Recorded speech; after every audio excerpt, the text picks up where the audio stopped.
Jina langu ni Remidia Salvatori, ni meneja uhusiano na mawasiliano Mamlaka ya Udhibiti wa Ununuzi wa Umma PPRA.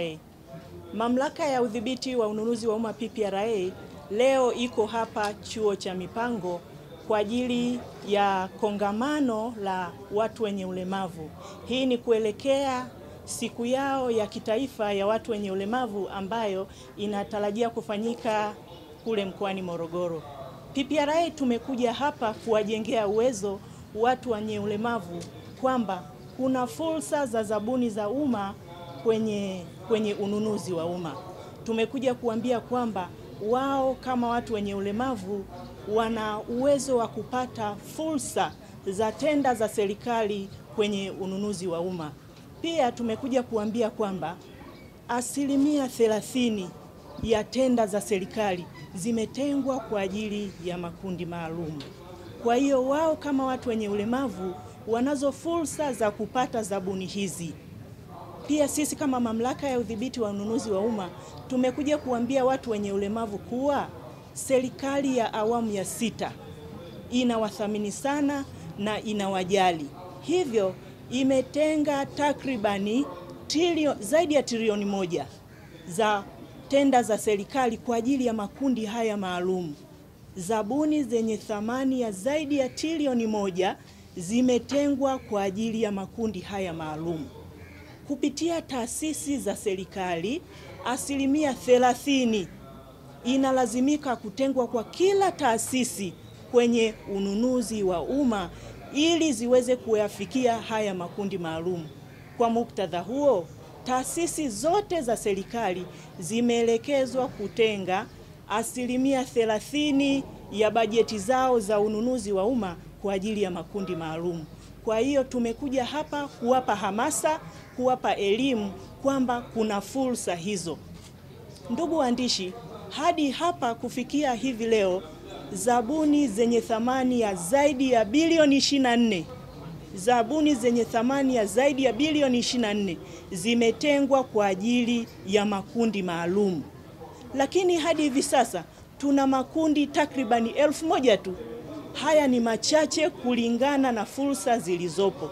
Kwa hivyo tumekuja kuwapa elimu, kuwaelimisha, kuambia kwamba wana fursa ya kujiunga kwenye vikundi ili waweze kupata fursa ya kufanya biashara na serikali kupitia mfumo wetu wa NeST, kuomba zabuni hizo kwa sababu zimetengwa mahususi kwa ajili yao.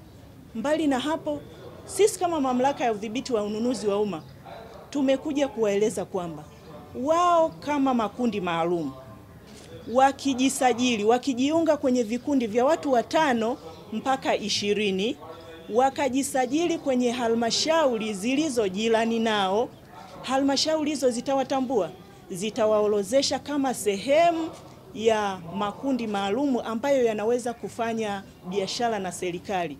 Hivyo usajili huo unaweza ukaleta tija kwao. Watakaposajiliwa kwetu Mamlaka ya Udhibiti wa Ununuzi wa Umma, moja kwa moja wanaweza kuomba na kupata tenda hizo za serikali. Tunalaumiwa, hawatutii moyo wale wanaotakiwa kutusaidia. Afisa ustawi utanisamehe, lakini nadhani ni vizuri niseme hivi. Huko mawilayani vikundi vipo vinavyokopa, na kwa kweli vipo ambavyo havifanyi vizuri. Lakini wapo ambao pia wamekuwa wakipewa urasimu kiasi kwamba wanavunjika moyo kwenye kukopa. Jamani, si ipo hiyo? Si sawa eh? Kuna watu wanashindwa kukopa, mwisho wanakata tamaa. Wanaona sasa hii tunaambia hii ni fursa, lakini mara hili halipo. Yaani kama vile makundi yetu hayaaminiki. Sasa kama hatuaminiki, tuambiwe tufanye nini ili tuaminike, badala tu ya kupigwa chenga au kuonekana kwamba, kwa sababu ukienda mahala kauli ambayo siipendi sana niende kusema watu wenye ulemavu wanakopa sana hawarudishi.